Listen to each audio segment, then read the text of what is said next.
Monetizing digital services since 2004. Boosting the entertainment industry by making digital content accessible for everyone. AWG, where innovation meets monetization.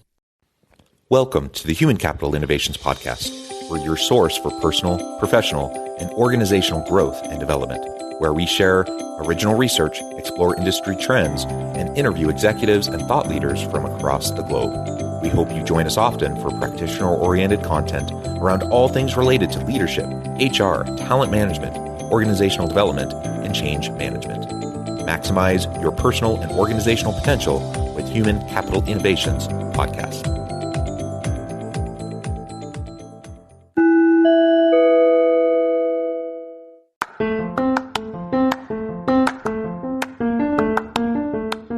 If you enjoy the Human Capital Innovations Podcast, enjoy ad-free listening by going to the Patreon page, and please consider contributing even at the producer or sponsorship level. And please leave a review. Thank you for your support.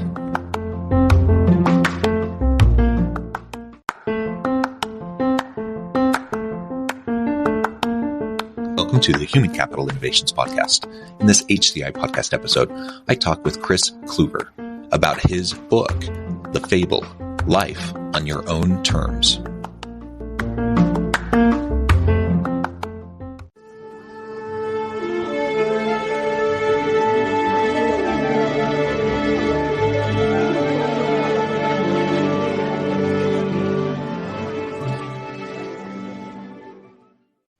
Kris Kluver, welcome to the Human Capital Innovations Podcast. Thank you so much. It's humbling to be here, John. I appreciate it. It is a pleasure to be with you. You're joining us from the Omaha, Nebraska area. I'm south of Salt Lake City in Utah. And today we're going to be talking about one of your recent books, The Fable, Life on Your Terms. I think there's a lot there that we're going to be unpacking and talking about life goals and dreaming big and how that applies to our lives. And I'm excited to have this conversation with you today. As we get started, I wanted to share Kris's bio with everybody. Kris Kluver is a dedicated speaker, facilitator, advisor, and seasoned entrepreneur, and best-selling author of The Aspiring Solopreneur, the Business Startup Bible, as well as The Fable, Life on Your Terms, part of the Defining What Next series. He has helped thousands of individuals, couples, and organizations find balance and achieve more than they ever thought possible using simple tools, candid facilitation, and unique stories. And I could go on, but I'm going to pause there. Anything else you would like to highlight, Kris, from your background, your personal context before we dive on in? No, I've been an entrepreneur. I started my first 15 companies when I was 19. So I've been in those spaces. I get it. I built them, bought them, sold them, wrecked them, and know what it's like to be on both sides, so to speak. Yeah. Well, that's fantastic. You're a serial entrepreneur that always brings a unique perspective to any conversation. You know, starting a business is not for the faint of heart, and then scaling it to the point of being able to sell and then move on. That's tremendous. Many listeners and many in my audience are in the same boat, trying to figure out how to grapple with the people management, the organizational leadership components as they're running their small business. And then others, of course, are from mid-sized to larger businesses and middle management all the way on up through executive levels. I think we all have our unique path in leadership. We all have our unique path in business. And I really appreciate your background, and I'm excited for the insights that you're going to be sharing with me in the audience. Let's dive on into this particular book, and we can zoom out and talk a little bit more broadly too, because you've done a lot of great work with a lot of people in a lot of different areas. But if we focus in for a moment on The Fable, Life on Your Terms, tell us a little bit about why this book, what drove you to write this book, and then we can start to unpack it a little bit. Well, thank you again for having me on. And I can say that I've had the good fortune to work with a lot of different leadership teams in the strategic work and facilitation that I do. And I've had a tremendous amount of fortune helping people grow a lot of 10X companies. We've had 8-9-figure exits. I've helped take a company public, things like that. But one of the reoccurring themes that I saw over and over with the owners and the C-suite is when you can really get vulnerable and when you can really have a good, healthy conversation. There's a lot of people who have tremendous financial success. And yet, when they're really honest and candid with themselves, they're still not happy. They're still not fulfilled. And And don't get me wrong, I think the financial is important. I love my homes, multiple homes and vehicles and things like that. It's important, but it's not the only way to measure success. And that was sort of the primary theme and that I kept seeing over and over and over. And I started to realize that so many of us have abdicated that narrative of what success is. And what I mean by that is we've given it up to the wine commercials or the scarcity mindsets of parents or peers. And everybody's like, dude, I have more money than I know what to do with, and I'm not happy and I don't know what the hell is next, but I'm embarrassed to say anything. So that's sort of where it started, if that makes sense. Yeah, it does. I think that's helpful. And I appreciate your focus there on living according to your own definition of success and not being reliant on external voices telling you what success should be or what success looks like for you. Because we all have different paths. We all have different upbringing, different backgrounds. We have different priorities, different values. And if we're constantly chasing this external validation of what, some external definition of success and what it is, we're always going to come up empty. We're always going to feel like we're not measuring up. We're not going to be good enough. We're chasing that next thing. And while it's good to have stretch goals and to be trying to get ourselves out of our comfort zone, we should also be able to learn how to recognize our innate value and how we're enough just as we are. And we don't need that external validation from wherever it might come from. I think, for example, I've shared this on my podcast before, my own personal background, as many students did, as an undergrad student, I changed majors a bunch of times. And as I reflect back on that, it was two things. One, I was earnestly seeking, trying to figure out what fit for me, what I was interested in, et cetera. But I was also simultaneously trying to juggle what I thought the expectations were from my family, from my community, society at large, what a successful career would look like, et cetera. And so I found myself finally settling after multiple iterations, settling on a major, and being fairly far down that path, thinking this is it. This will set me up for success in life. I'm going to have, I'm going to have a good, successful, stable career, good income, et cetera, all those things, right? All the things that people say are important. And about a year into that program, I realized I hate this. Like, I'm good at it. I could do it. But I really don't like it. And the more I reflected on it, the more I realized I'm just doing this because I feel like everyone expects me to do this. And I switched one more time. I switched to something that was far less prestigious. And I ended up going down a completely different path. Now, fast forward 20 years, I'm so glad I did, because the path I took was much better aligned with me, my values, who I am as a person. It's allowed me to excel in ways I never would have, I don't think, if I didn't like what I was doing every day. And so I'm really grateful for that. I'm not quite sure why I was able to get outside of myself to see that happening in real time back then. I know many people find themselves trapped into careers and in lives where they were trying to, fit a mold and do what they felt like other people were expecting them to do, only to get, 10, 20 years into their career and feeling miserable. So I feel fortunate that for whatever way it happened, I had that wake up call early on. But it's just a reminder to me that we need to always be doing life on our terms and not being so caught up in these external voices that we hear all around us in society, because they're many and they're constant. Dude, I can't applaud you enough that you were able to break out of that mold. I think what I see over and over and over is people end up sort of reactionary and reacting into one thing here or there. They could do this, or somebody knew that, or this was a safe job. And I think a lot of times with our parents, they have the best of intention. They want us to be safe. They want us to be secure. They want us to, and it comes from a good heart. But rarely do people say, hey, go out and break shit, move fast, do stuff that's going to make you happy, try it, but I think that's kind of a challenge that a lot of us are starting to transition to, because my wife, she's British, but she was the first one in her family to go to college, immigrant in the UK from parents from this country in the Indian Ocean. Her dad was literate. She was really good at math. and her parents wanted something safe. So she became an accountant, and she had a great job and was good and as an accountant for a venture capital firm in London, very prestigious, but she hated it. So she ended up at 40 transitioning to becoming a couples and family counselor. And oddly, she's done really well with that. She's 55 like I am now. But as a result, she's making more money, working roughly 20 hours a week, being an endurance athlete, helping people. But she was able to redefine that. And I think that's sort of the intention with this whole piece, is that rarely do we decide and define on a holistic level, not just in our finances, but also in our fulfillment, in our relationships, as well as our health. What does amazing look like in that well-rounded life?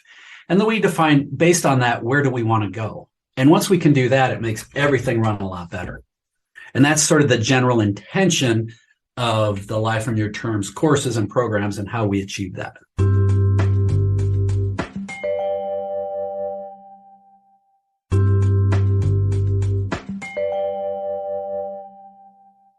How do you start to disrupt that? I was fortunate that I kind of had that awakening.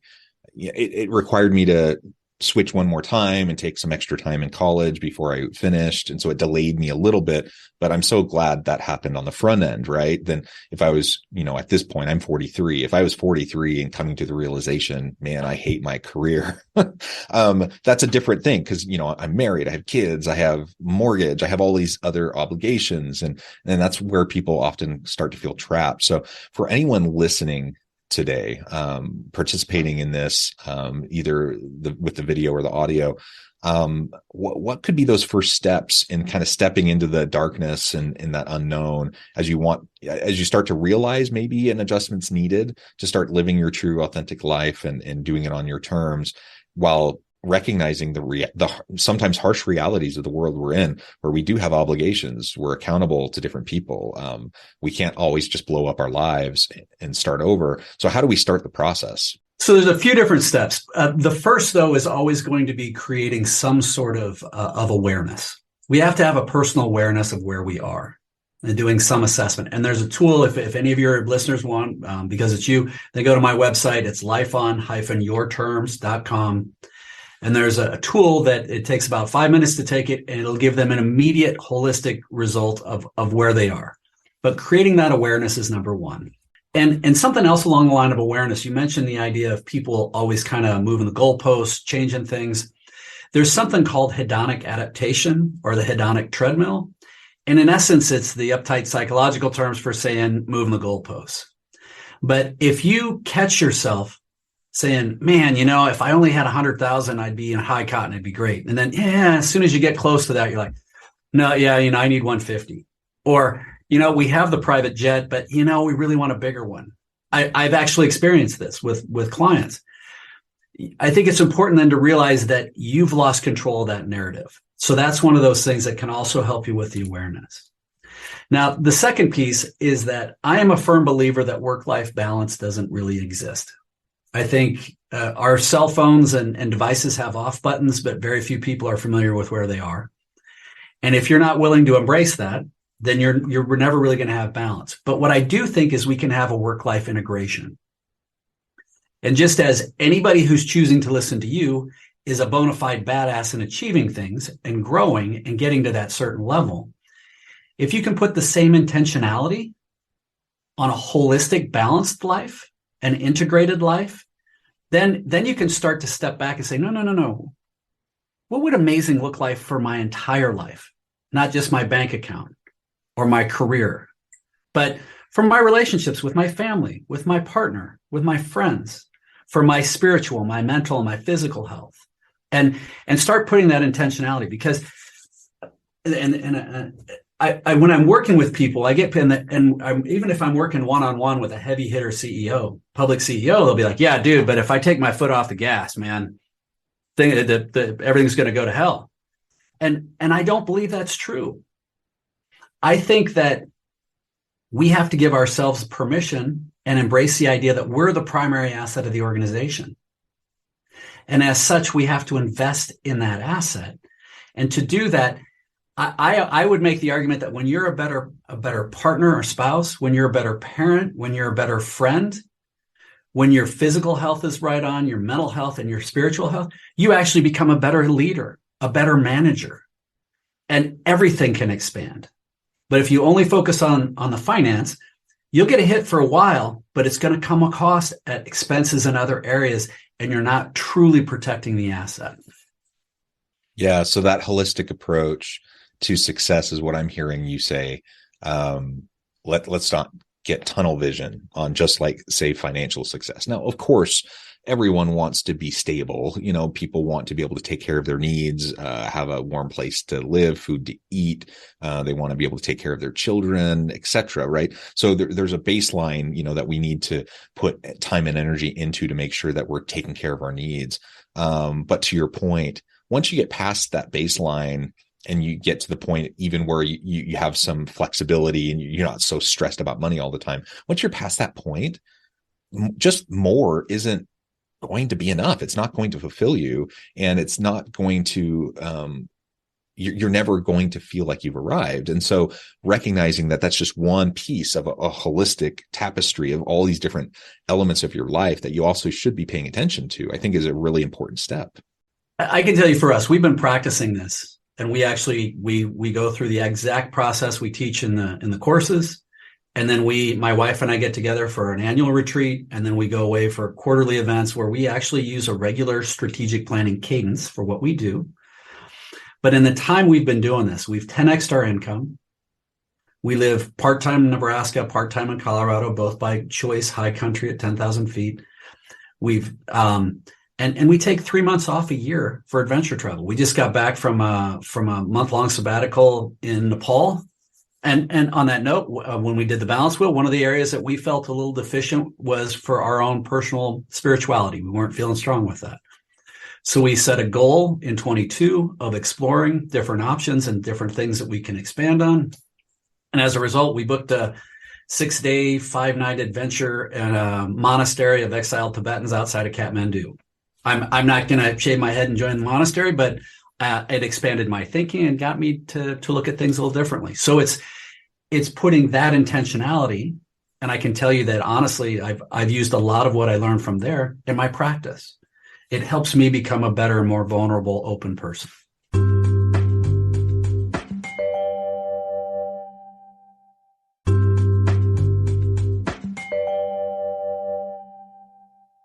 Yeah, and you've kind of referred to it a couple of times, but I know you do a lot of work around a roadmap, road mapping to ensure alignment and making sure that you have things clearly articulated and clear in your own mind. So both for your own success, but also, you refer to your partner. You can do that within relationships, but as leaders within organizations, we can do that within our organizations, within our teams as well, because we need to have that alignment. So it's one thing for me to feel, like empowered and that I can be true to myself and chase my dreams. All that's really great. But if I'm a leader of a team, I also need to be creating an environment where I can allow others that I'm working with to do the same, where I can model for them that process and where I can support them in achieving their dreams and accomplishing really great things. Maybe walk through that whole road mapping approach for us.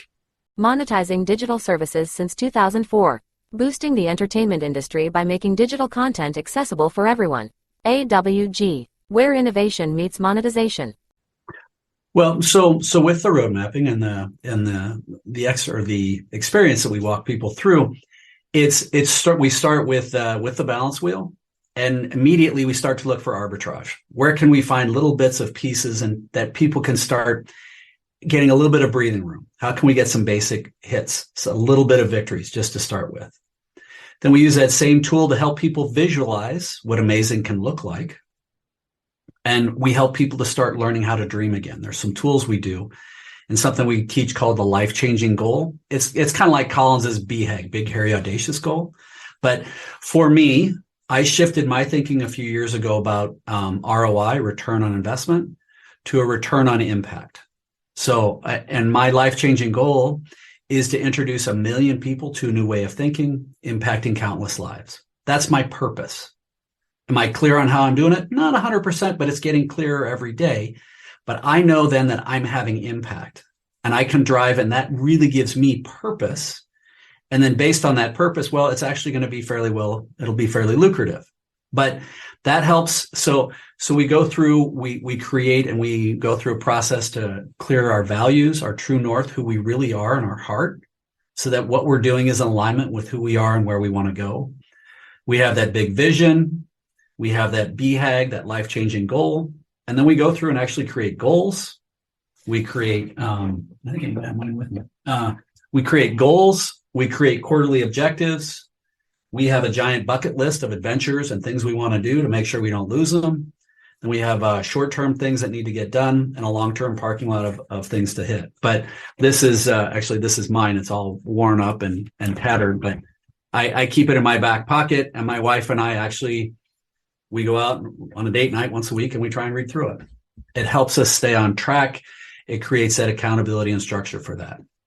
And that's the last thing we work through is the idea of ruthless but compassionate accountability. How do we hold each other feet to the fire? Because once you have a goal, and candidly, man, that's the biggest challenge for most heavy hitting people, is how do we step back and think like a 7-year-old and say, you know what?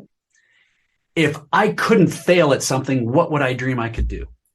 And let it go and start dreaming like that on what that is and get that energy and excitement again. Yeah, I love that. And that energy and excitement is what can see us through the hard things that we face. Everyone has them. Everyone has their stuff, their baggage. Everyone has obstacles and roadblocks in life. Whether that's physical or mental health related, or relationships, or disruptions or disappointments in work and career, right? We all have them, but when we have that energy, it allows us to navigate those choppy waters a little bit better, right? And it doesn't take away the hard things, but it allows us to bear them a little bit easier, and to learn from them and to then move forward. And I think that's as much as we could ask in life as we're facing the ups and downs and all of that.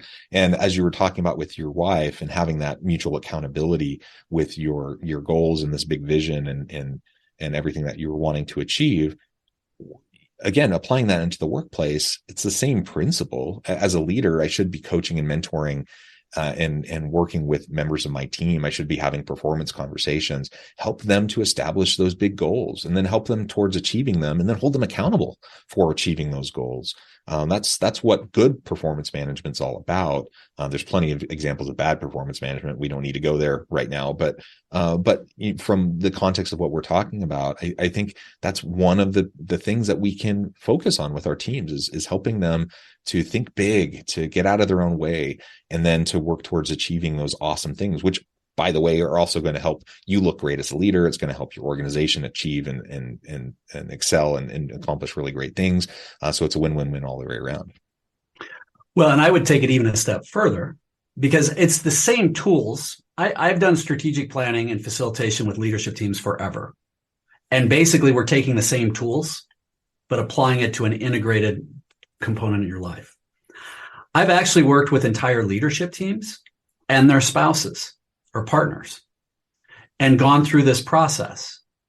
It's like, well, how does that have anything to do with leadership? Well, I tell you what, if you have younger people, and I would argue that the millennials and the Zs are some of the hardest working generation we've ever had, provided they have a why. If they're clear and they have buy-in, they'll bust their hump.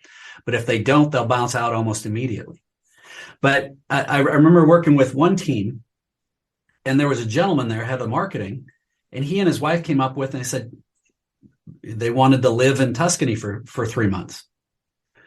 And he was very sheepish about even bringing it up, but he created that long-term, life-term goal. And they talked about it openly and honest in front of the leadership team, and the owner's like, well, hell, let's make that happen. It's not going to happen this year, but let's look at that, say, 3 years from now.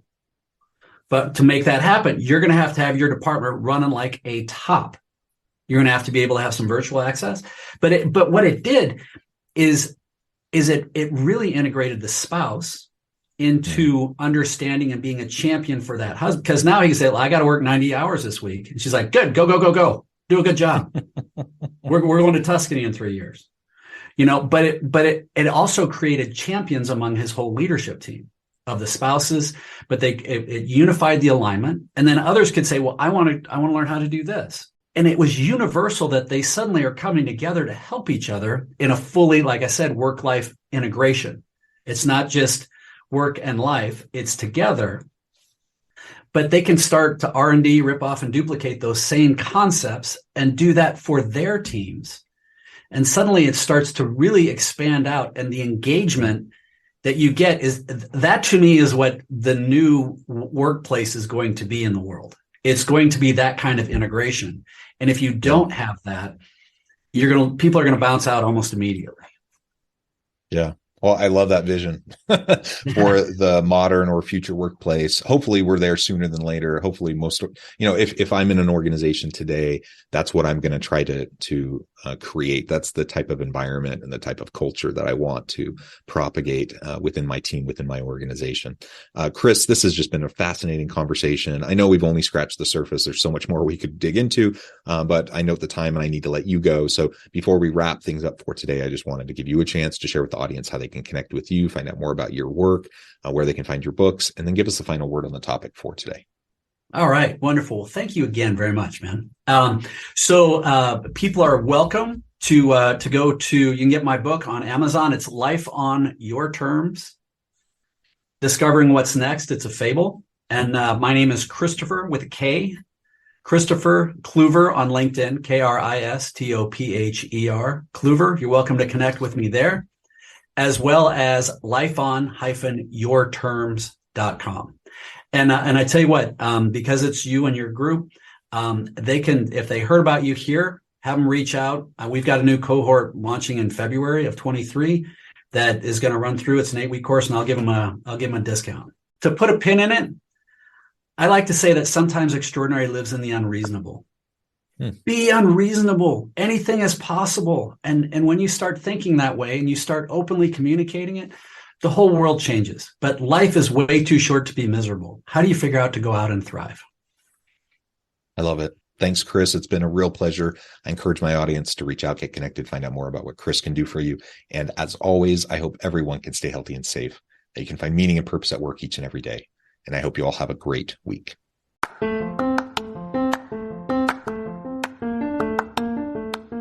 you enjoy the Human Capital Innovations podcast? Enjoy ad-free listening by going to the Patreon page, and please consider contributing even at the producer or sponsorship level. And please leave a review. Thank you for your support.